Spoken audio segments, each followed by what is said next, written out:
The rain hammered the streets of Brooklyn, a relentless drumbeat that drowned out the city's usual hum. But it couldn't silence the storm in my heart. I stood under the awning of a corner deli, my breath fogging in the cold, watching Elliot disappear into the blur of headlights and umbrellas. He didn't look back. Not once. But I knew he felt the same ache, the same unbearable pull that had tethered us since the day we met. My name is Caleb, 25, a graphic designer scraping by in a city that chews up dreamers like me. Elliot, 24, is a law student, sharp as a blade, with a smile that could light up the darkest parts of me. We met at a dive bar in the East Village, where I was sketching on a napkin and he was arguing constitutional law with a stranger. His laugh cut through the noise, and when our eyes met, it was like the world clicked into focus. That was 6 months ago, and now, here we were, caught in a love his family swore would destroy him. Elliot's family was old money, the kind of wealth that came with expectations heavier than gold. His father, Richard, a real estate tycoon, had mapped out Elliot's life, top-tier law firm, a suitable wife, a legacy to uphold. Me. I was the wrench in that plan, the nobody from a nowhere town in Ohio who dared to love their golden son. They didn't just disapprove, they forbade it, threatening to cut him off, to erase him from their world if he didn't walk away from me. And tonight, as the rain soaked my shoes, I wondered if they'd finally won. We'd been sneaking around for months, stealing moments in dimly lit cafes, holding hands under tables, whispering promises in the shadows of Central Park. But secrets have a way of clawing their way out. A week ago, Richard caught us together at a charity gala Elliot had dragged me to, my thrift store suit a glaring contrast to the tailored tuxedos. The look in Richard's eyes wasn't anger, it was disgust, cold and final. He pulled Elliot aside, and though I couldn't hear the words, I saw the way Elliot's shoulders slumped, the way his hand slipped from mine. Caleb, he'd said later, his voice breaking, they're giving me an ultimatum. It's you or everything. Me degree, my future, my family. I wanted to scream that I was his future, that love like ours was worth more than their money. But the words stuck in my throat. How do you ask someone to burn their world down for you? Tonight, we'd met to talk, to figure out what came next. But Elliot was distant, his eyes darting to his phone every few minutes, as if waiting for another blow. They're watching me, he admitted, his voice barely above a whisper. They hired someone, a private investigator. The words hit like a punch. His family wasn't just fighting us, they were hunting us. I leaned against the deli's brick wall, the neon sign flickering above me. The rain had slowed, but the city felt heavier, like it was pressing down on my chest. I pulled out my phone, my thumb hovering over Elliot's name. I wanted to text him, to tell him we could run, start over somewhere they couldn't reach us. But where? And with what? My savings wouldn't cover a month's rent. And Elliot, for all his brilliance, was still tethered to his family's fortune. A memory flashed, our first kiss, behind a bookstore in Williamsburg, the air thick with the scent of old paper and coffee. He'd laughed, nervous, before leaning in, and it was like the universe exhaled. That moment felt invincible. But now, standing alone, I wasn't so sure. Could love really survive this? Could we? I walked home, the streets slick and empty, my mind racing. Elliot's family wasn't just a barrier, they were a fortress. And I was no knight, just a guy with a sketch pad and a stubborn heart. But as I climbed the stairs to my cramped apartment, one thought burned brighter than the fear. I wasn't ready to let him go. Not now. Not ever. The next morning, I woke to a text from Elliot. Meet me at the pier. Noon. Please. No emojis. No warmth, just urgency. I stared at the screen, my heart thudding. The Brooklyn Pier was our place, where we'd spent countless evenings watching the skyline, dreaming of a future we could build together. But now, it felt like a battlefield. I arrived early, the wind off the East River sharp against my face. The pier was crowded with tourists snapping photos, oblivious to the war raging inside me. I spotted Elliot before he saw me, his blonde hair catching the sunlight, his hands stuffed deep in his coat pockets. He looked tired, the kind of tired that went beyond sleepless nights. When he saw me, his face softened, but only for a moment. "Caleb," he said, stepping close enough that I could smell his cologne, cedar and something warmer. I didn't sleep. I kept thinking about us, about what they're trying to do. His voice cracked, and I wanted to pull him into my arms, but the crowd felt like 1,000 eyes watching. "What did they say?" I asked, my voice low. He glanced around, then led me to a quieter corner of the pier, where the water lapped against the pilings. "They're not bluffing," he said. "My dad showed me the papers last night. They're rewriting the trust. If I don't end this, I'm out. No tuition, no inheritance, nothing." He looked at me, his blue eyes raw. "But it's not just the money, Caleb. It's my mom. She cried, said I'm tearing the family apart, said I'm choosing you over them." I felt the air leave my lungs. "And what did you say?" "I told her I love you," he said, his voice fierce. "I told her I've never felt this way about anyone, that you're not some fling." But she wouldn't listen. She said I'm confused, that I'm throwing my life away. He laughed, bitter. "They think they can fix me." I reached for his hand, but he pulled back, glancing at a man in a dark coat lingering nearby. "That's him," Elliot whispered. "The investigator. He's been following me since yesterday." My stomach twisted. This wasn't just pressure, it was surveillance. A cage closing in. "We can't keep doing this," I said, the words tasting like ash. "Sneaking around, looking over our shoulders. It's killing us." "I know," he said, his voice barely audible over the water. "But I can't lose you, Caleb. I won't." He stepped closer, his fingers brushing mine. And for a moment, it was just us, the world fading away. But then his phone buzzed, and his face hardened. "It's my dad.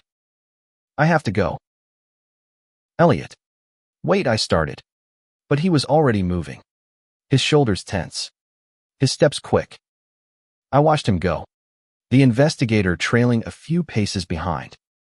I wanted to scream, to run after him, but my feet stayed rooted.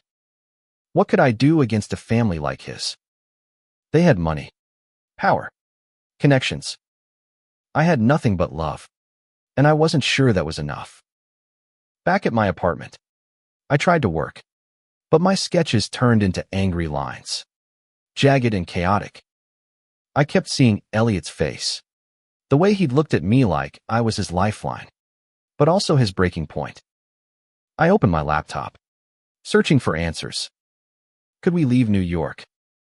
Start over somewhere cheaper, somewhere his family couldn't reach.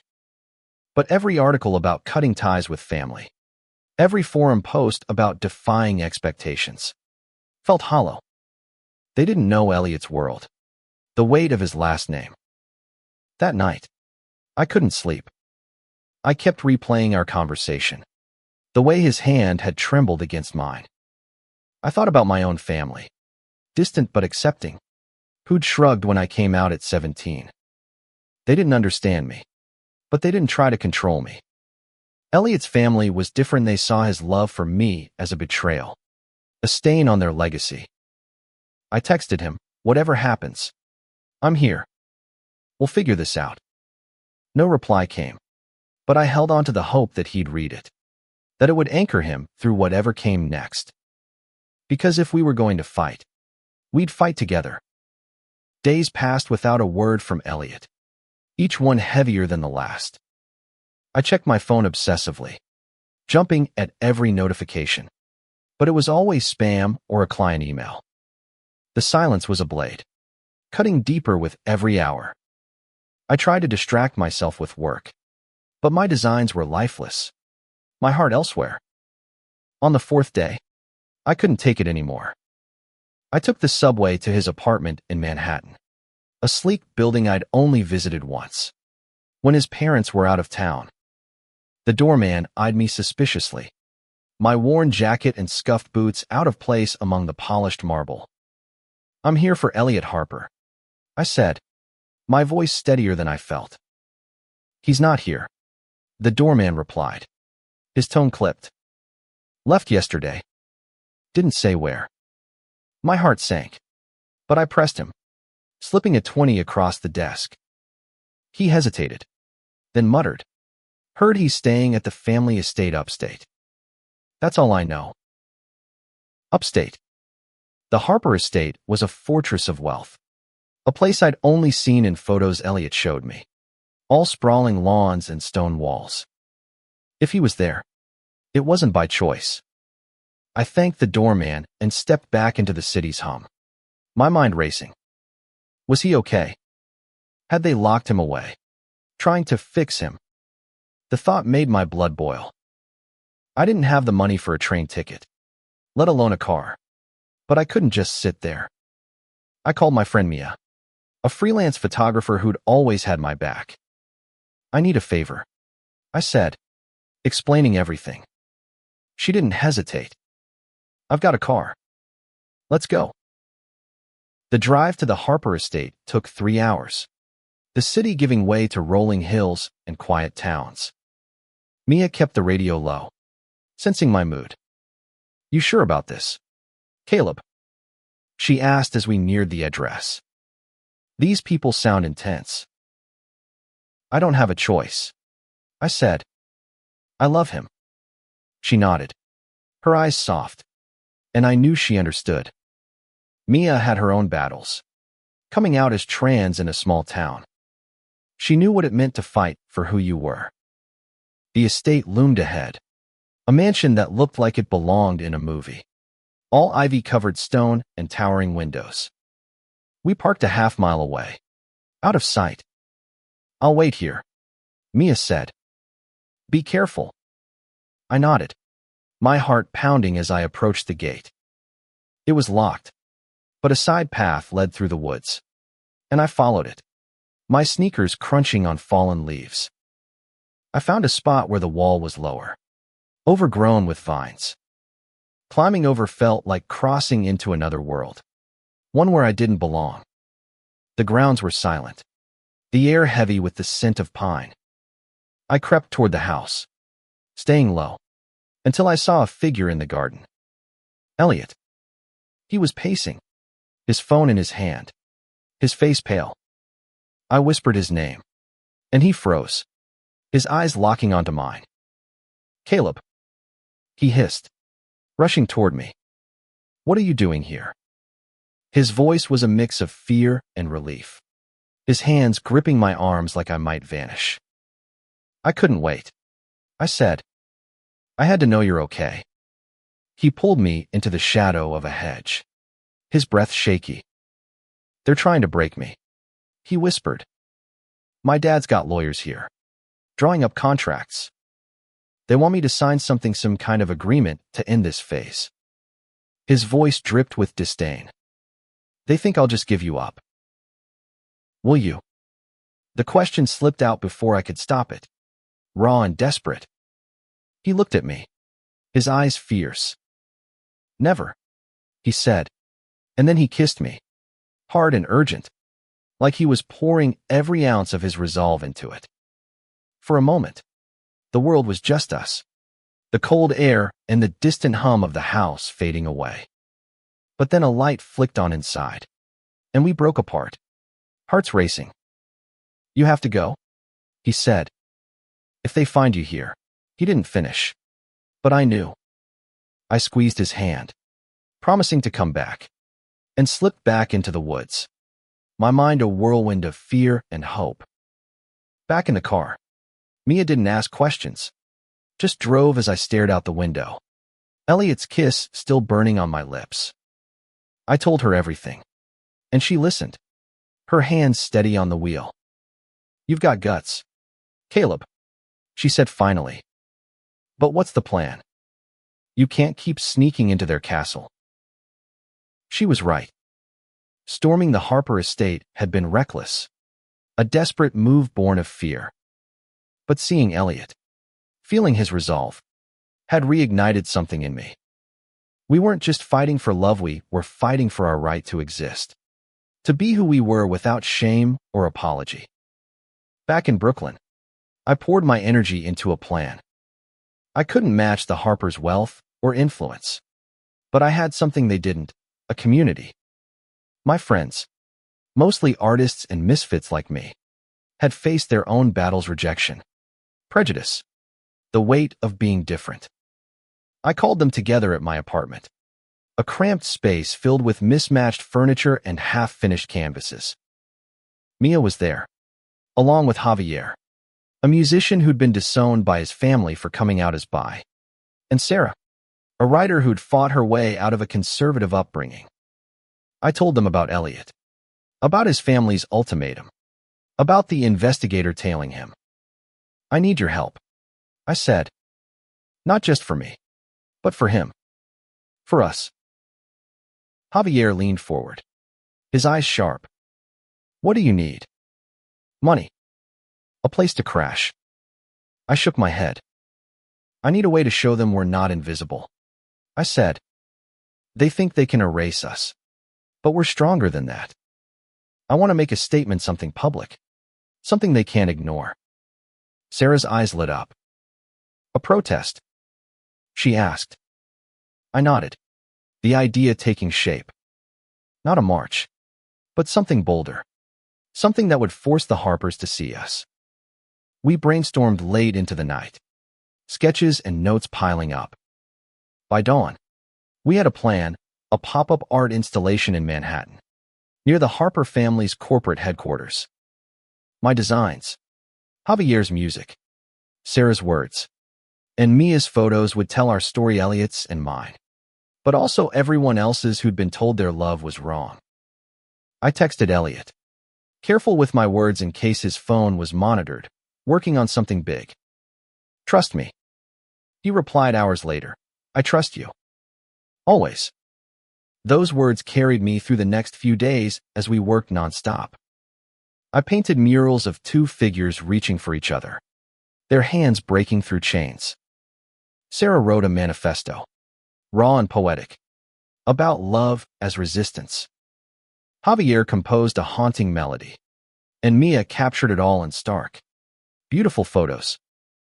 The day of the installation, we set up at dawn, transforming a vacant lot into a gallery of defiance. Passers-by stopped, drawn by the music and the vibrant colors. I stood by my mural, my heart pounding, waiting for Elliot. I'd sent him the location, praying he could slip away.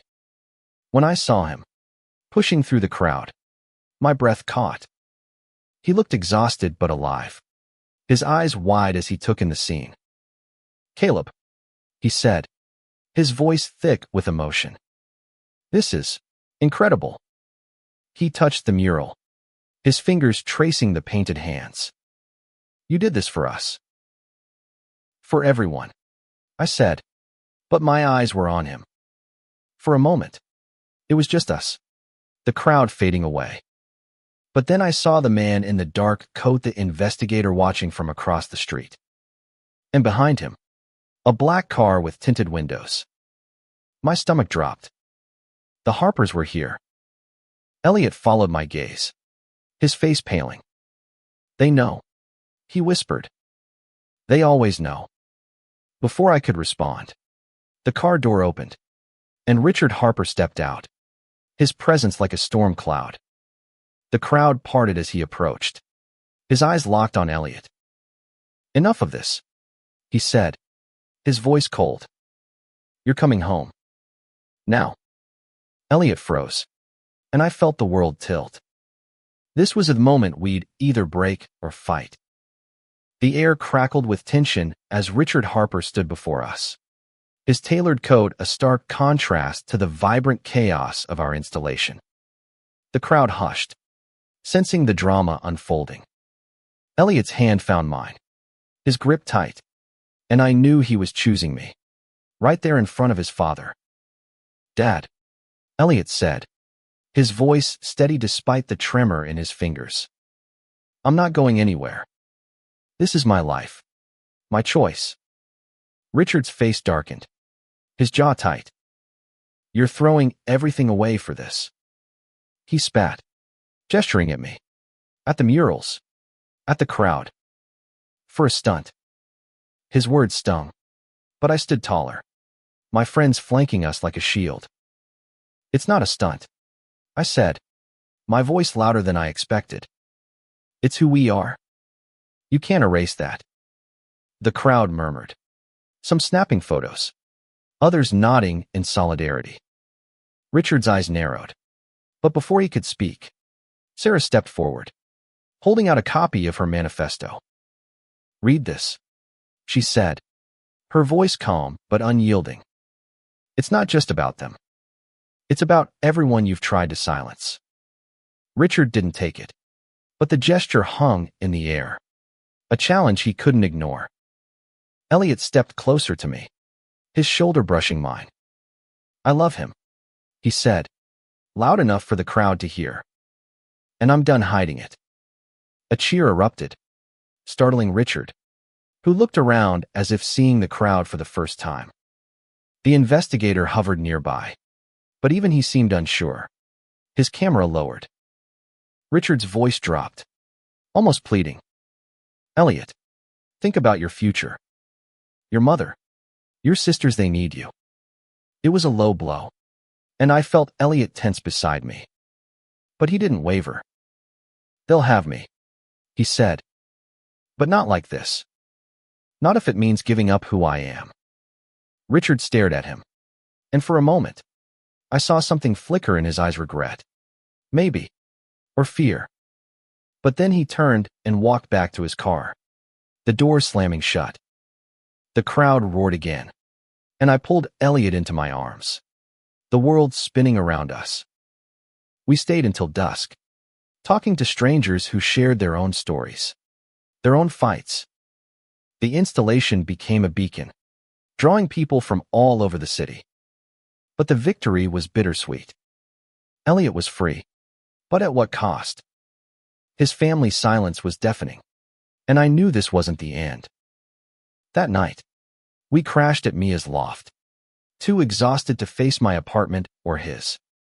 We lay on her couch, tangled together, the city's lights filtering through the window.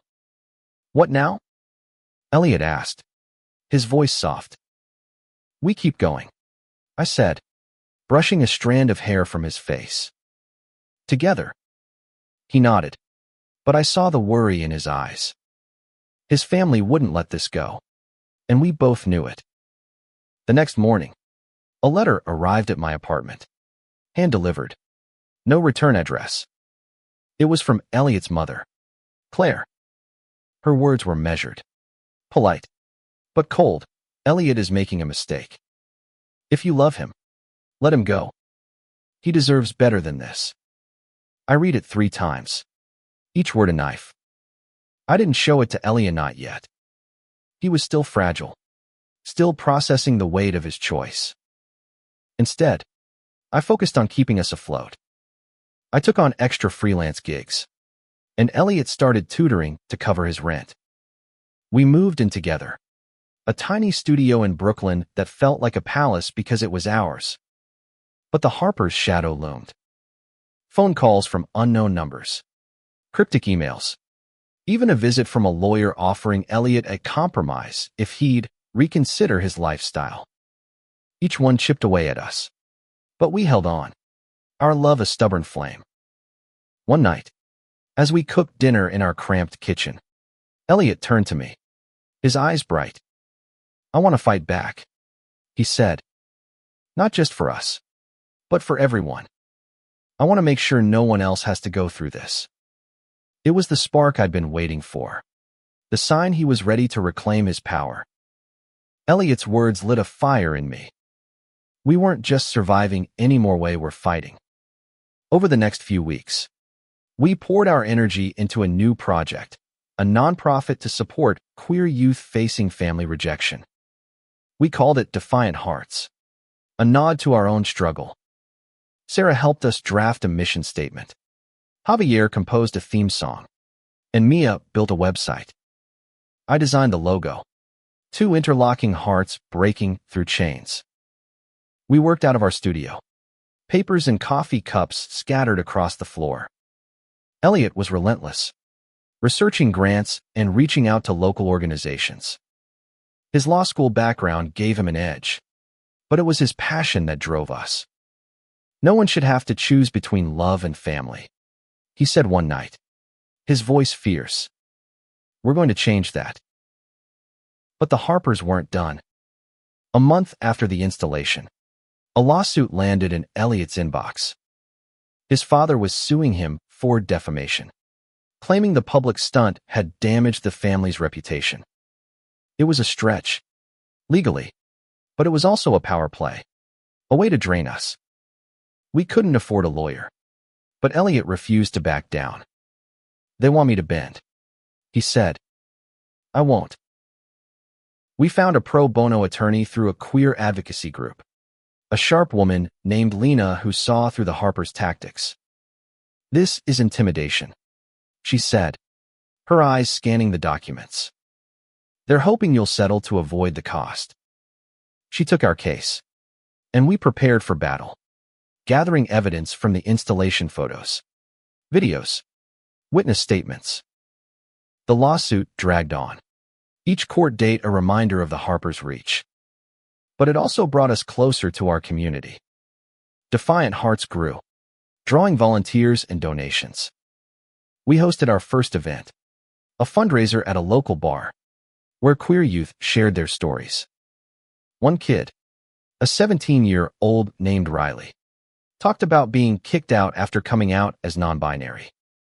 Elliot held their hand, his eyes shining with tears, and I knew this was bigger than us. At home, we found solace in the small things, cooking together, sketching while Elliot studied, stealing kisses between phone calls. But the pressure was relentless. One night, Elliot woke up screaming, a nightmare about his father locking him in a room. I held him until he calmed, my heart aching. We're going to win this, I whispered. Not just the lawsuit, but everything. The turning point came unexpectedly. Claire, Elliot's mother, reached out, not through a letter or a lawyer, but in person, showing up at our studio unannounced. She looked older than I'd expected, her eyes tired but softer than Richard's. I want to understand, she said, her voice trembling. I don't want to lose my son. Elliot was wary, but he agreed to talk. They sat across from each other, the air thick with years of unspoken pain. Claire admitted she'd been wrong, that she'd let Richard's anger cloud her judgment. I thought I was protecting you, she said. But I see now, you're happier with him. She looked at me, and for the first time, I didn't feel like an enemy. It wasn't a full reconciliation. Richard was still a wall between them, but it was a crack in the fortress. Claire promised to talk to him, to try to stop the lawsuit. We didn't know if she'd succeed, but it was a spark of hope, a reminder that love could shift even the hardest hearts. As we walked her to the door, Elliot hugged her, the first time in years. I saw the weight lift from his shoulders, just a little, and I knew we were stronger for it. Defiant Hearts was growing. Our love was holding, and for the first time, I believed we could win, not just survive, but thrive. Claire's visit changed something in Elliot. He moved with new purpose, his eyes bright with determination. The lawsuit still loomed, but Defiant Hearts gave us a reason to keep fighting. We expanded our outreach, partnering with shelters and schools to support queer youth. Every story we heard kids disowned. Teens struggling fueled us. This wasn't just about us anymore. It was about building a world where love didn't come with a price. But the Harpers' shadow lingered. Richard didn't back down, even after Claire's plea. The lawsuit escalated, with depositions and discovery draining our energy. Lena, our lawyer, was a lifeline, but the process was brutal.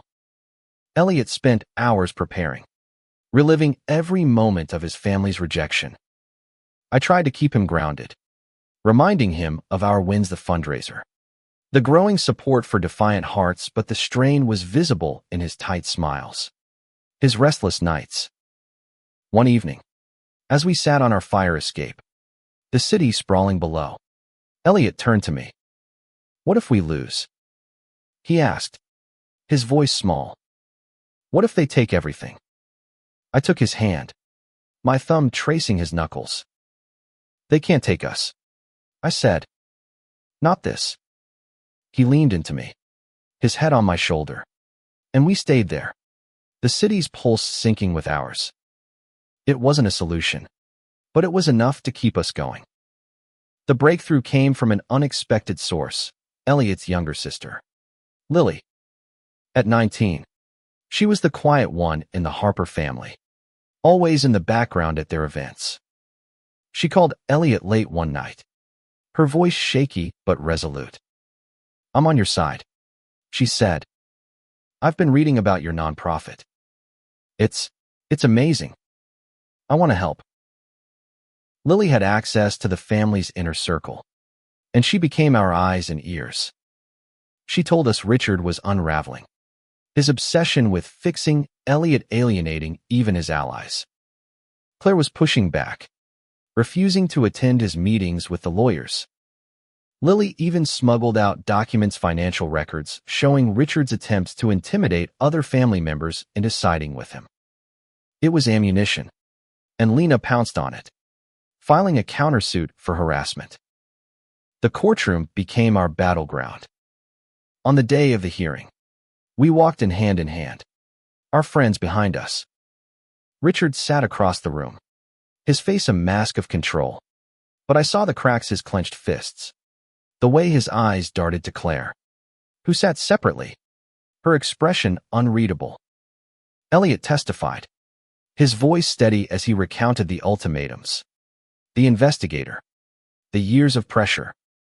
I followed, telling our story, the love, the fear, the fight to be seen. The judge, an older woman with sharp eyes, listened intently. When Lena presented Lily's documents, Richard's lawyer faltered, their case weakening. By the end of the day, the judge dismissed the defamation suit, citing lack of evidence. Our countersuit was allowed to proceed. A small victory, but a powerful one. As we left the courthouse, the crowd outside, our friends, Defiant Hearts volunteers, strangers who'd heard our story cheered. Elliot pulled me into a kiss. And for once, we didn't care who was watching. That night, we celebrated at the bar where we'd met. The same dive where it all began. Javier played his guitar. Sarah read a new poem. And Mia snapped photos. Elliot raised a glass, his voice thick with emotion. "To us," he said, looking at me. "And to everyone who's still fighting." The room erupted, and I felt the weight of the past year lift. Just a little. But the real victory was quieter. Later, as we walked home, Lily texted Elliot, "Dad's backing off. Mom's working on him. I'm proud of you." It wasn't everything, but it was a start. We were rewriting the rules, one step at a time. The months that followed were a blur of growth and healing. Defiant Hearts became a beacon, securing grants and expanding to other cities. Elliot and I took on leadership roles, balancing our work with late-night talks about the future. The lawsuit faded, Richard's influence waning as Claire and Lily stood firm. It wasn't a fairy tale ending. Richard never apologized, and the family remained fractured, but Elliot was free. And that was enough. We moved to a slightly bigger apartment, still in Brooklyn, with a tiny balcony where we'd watch the sunrise. My designs were gaining traction, and Elliot started a legal aid clinic through Defiant Hearts, helping queer youth navigate their rights. We were building something real, something lasting. One spring morning, a year after the installation, we returned to the Brooklyn Pier. The air was warm, the water sparkling under the sun. Elliot carried a small box, his hands nervous. "Caleb," he said, stopping by the water's edge. "I've been thinking about forever." He opened the box, revealing 2 simple silver rings. My heart stopped. "I don't care what anyone says," he continued, his voice steady but thick with emotion. "You're my family, my home. Will you marry me?" Tears blurred my vision as I nodded, unable to speak. He slipped the ring onto my finger, and I did the same, our hands trembling. We kissed, the city cheering us on with its distant hum. The wedding was small. Just our friends and a few family members. Lily and Claire came, their presence a quiet miracle. Mia officiated, her voice steady as she spoke of love's resilience. Javier played a new song, and Sarah read a poem that made everyone cry. We danced under string lights in a borrowed backyard, our laughter louder than the past shadows. Defiant Hearts grew stronger, a testament to what love could do. We mentored kids like Riley, helping them find their footing. Elliot's legal clinic won cases, changing lives one ruling at a time. And me, I kept designing, my art a bridge between our story and the world's. Looking back, I see the barriers we faced as family, the lawsuits, the fear. But I also see us, 2 stubborn hearts who refused to break.